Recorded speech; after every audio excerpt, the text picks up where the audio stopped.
Le budget Bayrou n'a donc rien à voir avec celui de son prédécesseur. Sur la santé, par exemple, Michel Barnier avait prévu de dérembourser des médicaments et des consultations, mesure annulée par le nouveau gouvernement. Or, les mutuelles avaient déjà anticipé ces déremboursements. Elles avaient déjà augmenté leurs tarifs. Une somme dont la ministre du Travail, Catherine Vautrin, exige la restitution.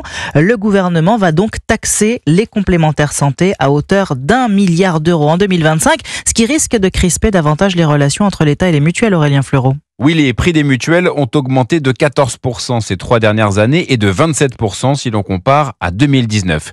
Et même si cela reste un chiffre moyen et que cela dépend de votre âge, en 2025, la barre des 100 € par mois sera dépassée, explique Arthur Marciano, directeur du comparateur d'assurance le Lynx.fr. Ce qu'on observe, c'est que la prime moyenne en 2024 elle s'élevait à 95 € par mois contre 88 € par mois en 2023. On s'attend à une augmentation de l'ordre de 5 à 10% pour l'année prochaine à nouveau. Et ce sera même autour de 130 € par mois pour les seniors. Alors il n'y a pas de recette miracle pour faire des économies. Il faut regarder de près vos besoins récurrents et la couverture qui correspond. Et là, le gain annuel peut atteindre plusieurs centaines d'euros.